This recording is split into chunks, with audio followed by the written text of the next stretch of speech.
आठवण त्यावेळची आहे जेव्हा जरांगे पाटील यांचं आंदोलन अगदी टिपेला पोहोचलं होतं. वातावरणामध्ये ते वेव्ह जाणवत होते, वाईब जाणवत होत्या. आणि माझा प्रवास चालला होता जरांगे पाटलांच्या मुलाखतीसाठी अंतरवली सराटीच्या दिशेने जालन्यामध्ये.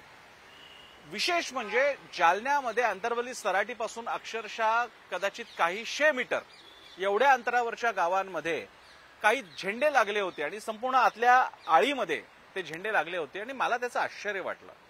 ते झेंडे होते एकच पर्व ओबीसी सर्व. ज्यावेळी म्हणजे आता काही महिन्यांपूर्वीचं जे शेवटचं मोठं आंदोलन झालं त्या काळामध्ये जेव्हा वातावरण एवढं भारलेलं होतं त्या काळात जरांगे पाटील यांच्या विषयाच्या पलीकडे आपली भूमिका मांडणारं किंवा त्याला एका अर्थानं आव्हान देणारे एकच पर्व ओबीसी सर्व अशा प्रकारचे झेंडे लागले होते अंतरवली सराटीत. आणि मग माझ्या मनात येऊन गेलं की हे नेमकं कोणत्या दिशेने चाललेलं आहे, ज्याचं उत्तर आता मिळू लागलेलं आहे. आणि त्याचं उत्तराचं नाव आहे प्राध्यापक लक्ष्मण हाके. नमस्कार, मी प्रसन्न जोशी. आपण पाहताय पुढारी न्यूजच्या युट्यूब चॅनलवरचा आपला कार्यक्रम चर्चा तर होणारच. आणि जेव्हा विषय सर्वांच्या जीवाचा असतो, अगदी जवळचा असतो, महत्वाचा असतो, परिणाम करणारा असतो, तेव्हा तर चर्चा करावीच लागणार. आणि असा विषय आहे चर्चा तर होणारचचा लक्ष्मण हाकेंविषयीचा. लक्ष्मण हाके यांचा ज्या प्रकारचा उदय आता झालेला आहे त्याची कारणं आपल्याला अनेक स्तरावरती बघावी लागतील. आणि त्या दृष्टीने आपल्याला हेही बघावं लागेल की नेमकं कोणत्या दिशेने चाललेलं आहे. लक्ष्मण हाके आता ज्या जालन्यातल्या गावामध्ये आंदोलन करतायत, उपोषण करतायत आणि शासनानं त्यांची दखल घेतलेली आहे, तिकडे ओबीसी समाजातले नेते जाऊन भेटतायत, या सगळ्याला एक अर्थ आहे. तो अर्थ आपण समजून घेतला नाही.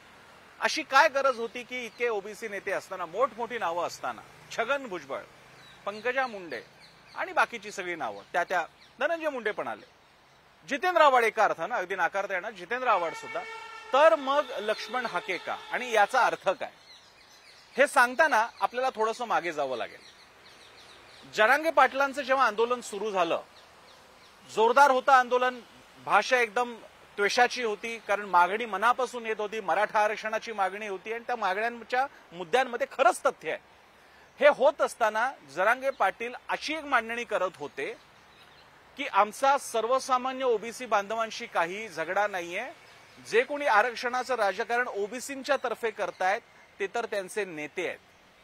आणि ओबीसी संघटना किंवा ओबीसी समाजाला मराठा समाजाच्या आरक्षणाच्या विषयी काही म्हणणं नाहीये, नकार नाहीये, नकारात्मक भूमिका नाहीये. ही भाषा फार महत्वाची होती, ही सामंजस्याची भाषा होती. ही भाषा ओबीसी समाजाला जवळ करणारी आणि ओबीसी नेत्यांकडे बोट दाखवणारी होती. आणि नंतर बघायला सुद्धा मिळालं आपल्याला, छगन भुजबळ यांनी जणू आघाडीच उघडली.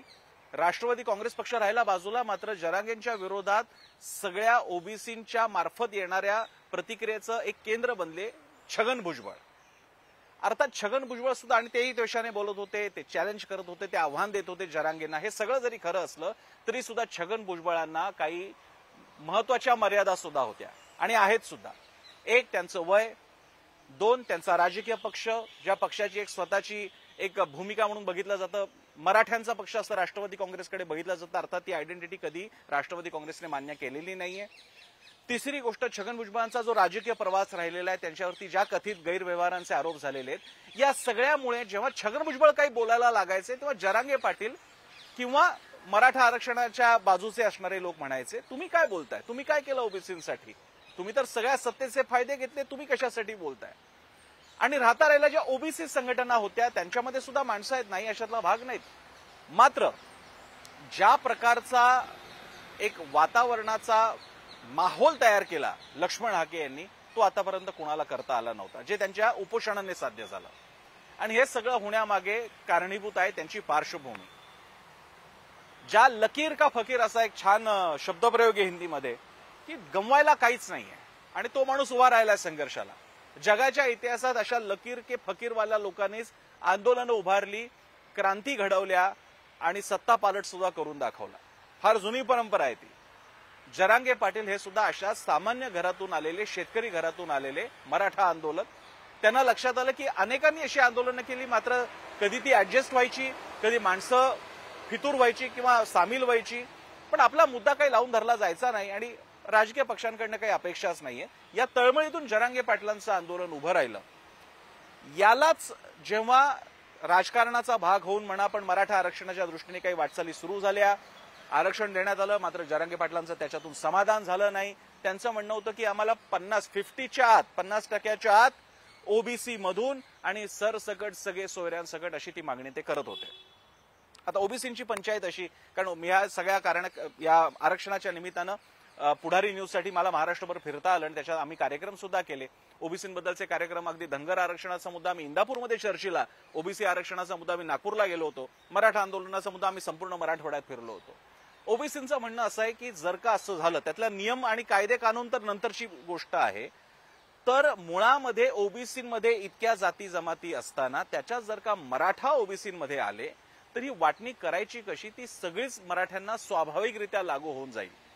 हा एक भाग. आणि दुसरा भाग, आजही, आणि हे ओबीसी नेत्यांचं सुद्धा म्हणणं आहे, आजही मोठ्या संख्येनं अधिकृतरित्या मराठा कुटुंबीय त्यांची जर का जुन्या नोंदी जर का काढल्या तर त्या कुणबीपर्यंत भिडवता येतात आणि दाखले मिळवता येतात आणि अधिकृतरित्या ओबीसी होता येतं. हा दुसरा मुद्दा. तिसरा मुद्दा, बनावट कागदपत्रांच्या आधारे सुद्धा ओबीसी झाल्याचं प्रमाण झालेलं आहे, अनेक घटना झालेल्या आहेत असा आरोप ओबीसी नेते करतात, कार्यकर्ते करतात.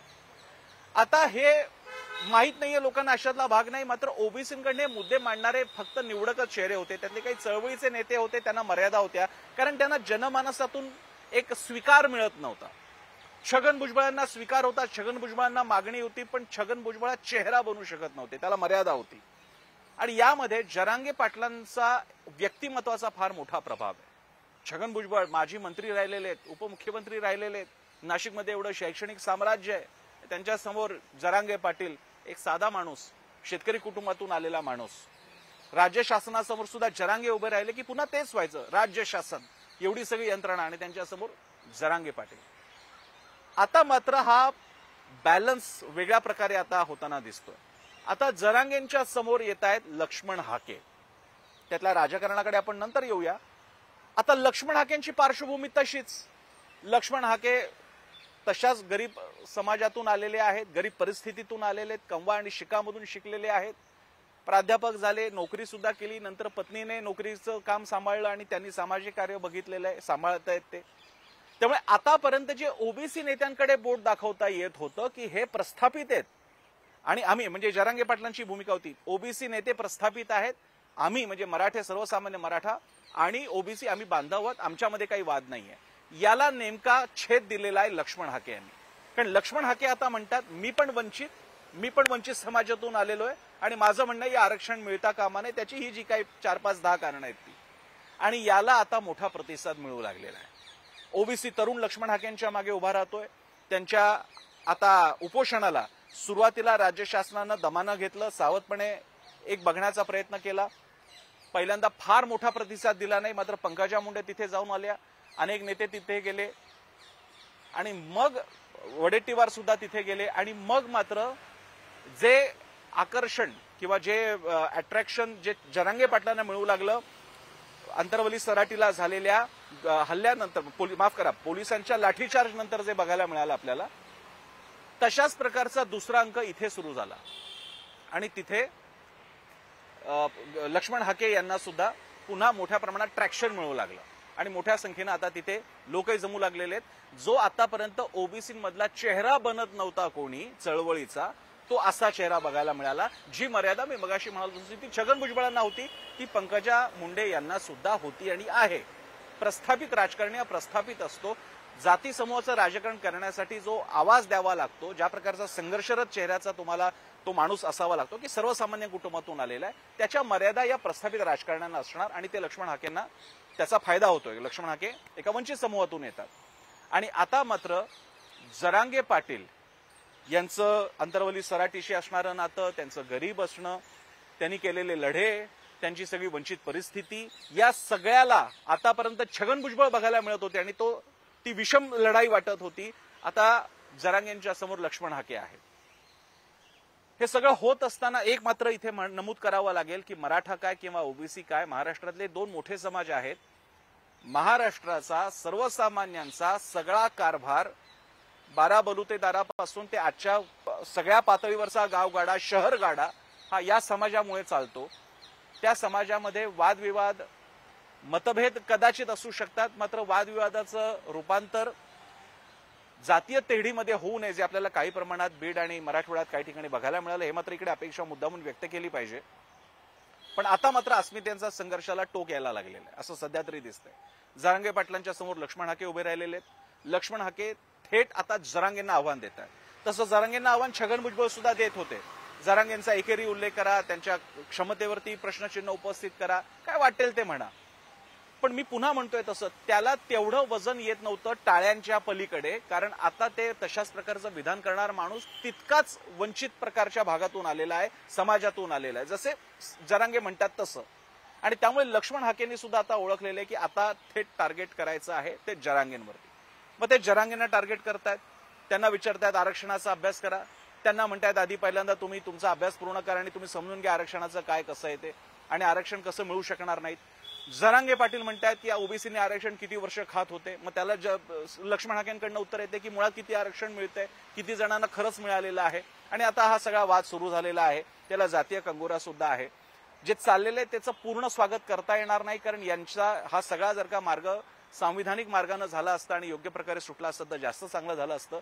कारण लढे होत राहतील, पण मात्र समाज मन जर का जेव्हा जिथे उसवतं त्याला धागे विणायला पुन्हा वेळ लागतो, मोठा काळ जावा लागतो. एक मात्र नक्की आहे की या निमित्तानं लक्ष्मण हाकेंचं नेतृत्व उभं राहिलेलं आहे. याच्यात गंमत सांगायची म्हणजे लक्ष्मण हाकेंनी जे आतापर्यंत राजकीय प्रवास केलेले आहेत, राष्ट्रवादी झाले, जानकर झाले, शिवसेना झालं, अपक्ष झालं, त्यांना त्याच्यात यश मिळालं नाही. मात्र आता मात्र ते ओबीसी मधला एक चेहरा म्हणून पुढे येत आहेत. आता एक चेहरा म्हणून पुढे येत असताना ते नेता होतील का? जसं जरांगे पाटलांनी म्हटलेलं आहे की येत्या निवडणुकांमध्ये 288 जागांवर उतरण्याची आमची तयारी आहे, त्याच दिशेला तेही आता हा लढा नेतील का? या निमित्तानं एकीकडे मराठा कॅन्डिडेट्स कदाचित जसं जरांगे पाटील म्हणतात तसं कदाचित आता यांच्याकडनं लक्ष्मण हाकेंकडनं रणनीती आखली जाईल का, याची आता तरी आपल्याला कल्पना नाहीये. मात्र आता जरांगे पाटलांसमोर, आणि जरांगे पाटलांची मला 2 वेळा मुलाखत घ्यायची सुद्धा संधी मिळालेली आहे. जरांगे पाटलांची म्हणून स्वतःची जी काही फीचर्स होती, ज्यांचं त्यांच्या ते अट्रॅक्शनचं केंद्र ते बनत होते, चळवळीच्या बाबतीत असेल, समाज समूहाच्या बाबतीत असेल, मराठा समाज म्हणून तरुणांच्या बाबतीत असेल, आता तशाच प्रकारे हा चेहरा बनतोय लक्ष्मण हाकेंचा. खरं तर आदर्श स्थितीत हे बघायला आवडेल की सगळी मंडळी एकाच टेबलवर आहेत, ठरवतायत गोष्टी आणि सनदशीर मार्गाने या गोष्टीचे उपाय निघतोय किंवा आरक्षणाचा काहीतरी मुद्द्याला तोड लागते. पण सध्या तरी ते होताना दिसत नाही. आणि इथे जो शेवटचा मुद्दा मी मांडणे तो आहे राजकारणाचा. फार पहिल्यापासून हे म्हटलं जात आहे की जरांगे पाटलांच्या मागे कोण, अनेक नावं घेण्यात आली. कुणी बोट शरद पवारांकडे दाखवलं, कुणी बोट एकनाथ शिंदेकडे दाखवलं की बघा जरांगे पाटील एकनाथ शिंदेवरती टीका करताना फारसे दिसत नाहीत, शरद पवार तिथे जाऊन आले होते. अर्थात याच्याबद्दलची कोणतीही कारण मीमांसा किंवा कोणतीही विश्वसनीय माहिती कधीच कोणाकडे नसते. आणि या बाबतीत तरी आपल्याला जरांगे पाटलांचं म्हणणं ऐकावं लागेल, कारण ते स्वतः कोणत्याही प्रकारचे, आणि त्यांनी स्वतः सांगितलेलं आहे की अशा राजकीय तोडपाण्याच्या अनेक संधी आल्या तरी सुद्धा मी त्याला बदलू नये आणि त्यांनी आपला लढा कायम ठेवला. हे तर मात्र 100% मान्य करावं लागेल. त्यांची कोणतीही सांगण्यासारखी संपत्ती नाहीये, ना राजकीय स्टेक आहेत. लोकसभे मात्र त्यांचा प्रभाव मात्र त्यांचा नक्की बघायला मिळालेला आहे, जो ते विधानसभेसाठी सुद्धा दाखवत आहे. लक्ष्मण हाकेंची अशी स्थिती आहे, हे खरं आहे. त्यांची कनेक्शन्स दाखवता येते. ते ठाकरेंकडे गेले होते का? गेले होते. ते राष्ट्रवादीत होते का? ते गेले होते. जानकरांबरोबर होते का? नक्की होते. पण यानंतर आता मात्र लक्ष्मण हाके एक इंडिव्हिज्युअल म्हणून उभे राहत आहेत. अर्थात या दोन्ही नेत्यांसमोर त्या समाजातले एक तरुण नेतृत्व आहे, त्या अर्थानं यांच्यासमोर आव्हान असणार आहे की राजकारणाच्या पलीकडे आपण उभे राहतोय आणि आपल्या या चळवळीचा राजकारणाशी संबंध नाहीये. इथे मात्र लक्ष्मण हाकेंनी एक मात्र म्हटलेलं आहे, त्यांनी जरांगेंना आवाहन केलेलं आहे की आमच्या नेत्यांबद्दल काही बोलू नका. मग ते छगन भुजबळ जे राष्ट्रवादीत असतील किंवा पंकजा मुंडे ज्या भाजपमध्ये असतील. ही एक फार इंटरेस्टिंग खेळी म्हणता येईल किंवा ही भूमिका म्हणता येईल. याच्यामुळे मला मनसेची भूमिका आठवते. त्यांनी सुरुवातीला स्थापनेनंतर घेतली होती की मनसे वेगळा पक्ष आहे, पण जेव्हा जर का कोणी शरद पवारांबद्दल काही बोलायचा प्रयत्न केला तर आम्ही ते सहन करणार नाही, कारण आमचे हे मराठी नेते आहेत. लक्ष्मण हाके आता असं म्हणतात की हे आमचे ओबीसी नेते, छगन भुजबळ काय किंवा पंकजा मुंडे काय. या निमित्तानं ते विविध पक्षांमधल्या ओबीसी नेतृत्वाला आणि त्यांना मानणाऱ्या फॉलोअर्सना, त्यांना मानणाऱ्या पाठीराख्यांना एक प्रकारे जोडून घेण्याचा प्रयत्न करतील असं सध्या दिसतंय. एक मात्र नक्की की येत्या विधानसभेच्या पार्श्वभूमीवर या घडणाऱ्या घटना अतिशय वेगळ्या आहेत, अभूतपूर्व आहेत. मराठा मोर्चे आपल्याला पाहायला मिळाले, त्याच्यानंतर ओबीसी मतांचं कन्सोलिडेशन झाल्याचं पाहायला मिळालं होतं. मात्र ते अप्रत्यक्ष होतं, ते उघडपणे समोर आलं नव्हतं. आता तो उद्रेक किंवा असंतोष किंवा ती भूमिका जाहीरपणे प्रकट अर्थानं जाहीरपणे बोलणारा म्हणून आता लक्ष्मण हाके ही व्यक्ती आपल्याला दिसते. याचे राजकारणातली गणित काय होतील ते खरंच आता तरी बघणं किंवा सांगणं अवघड आहे. पण सध्या 1-2 पॉइंट सांगायचे झाले तर जर का जरांगे पाटलांचा फटका हा महायुतीला बसत असेल तर आता लक्ष्मण हाकेंच्या द्वारे तयार होणारं हे ओबीसी संघटन, ओबीसी समाज मनाची बांधणी, ओबीसी आक्रोश या फ्रंटचा, या आघाडीचा कोणाला फायदा तोटा होणार? साधारणपणे असं मानलं जातं की भाजप हा ओबीसींचा पक्ष आहे. माधव समीकरण वगैरे गणित आपल्याला त्यांच्याकडनं ऐकायला मिळत असतात. त्या दिशेने हा ओबीसींचा एक प्रकारचा सगळा ओघ जाईल का मतांचा बघावं लागेल. त्या दिशेनं नेमकं राजकारण कसं जात आहे या दृष्टीने लक्ष्मण हाकेंच्या विधानांची आपल्याला विश्लेषण करावी लागणार आहे. त्यांच्या भूमिकेकडे बघावं लागेल. सध्या मात्र जरांगे पाटील विरुद्ध कोणीच नाही त्याच्या ठिकाणी आता जरांगे पाटील यांच्या समोर लक्ष्मण हाके हे मात्र ओबीसींकडनं बोलणारं नेतृत्व उभं राहिलेलं आहे. समान पातळीला, समान वंचित पार्श्वभूमीच्या या आधारावर आणि त्याचमुळे हा सामना आता विषम राहणार नाही. हा व्हिडिओ तुम्हाला कसा वाटला जरूर सांगा. कोणते मुद्दे राहिले का तुम्ही जरूर मेन्शन करा या व्हिडिओच्या खाली कमेंट सेक्शनमध्ये. त्याचप्रमाणे सबस्क्राईब करा आणि बेल आयकॉन दाबायला विसरू नका जेणेकरून तुम्हाला नोटिफिकेशन्स मिळतील. पुढारी न्यूज हा इंस्टाग्राम, ट्विटर आणि फेसबुकवर आहे, म्हणजे एक्सवर आहे. मी सुद्धा एक्स आणि फेसबुकवरती आहे. आम्हाला फॉलो करू शकता, कमेंट्स करू शकता आणि सगळ्यात महत्त्वाचं म्हणजे पाहत राहा पुढारी न्यूज.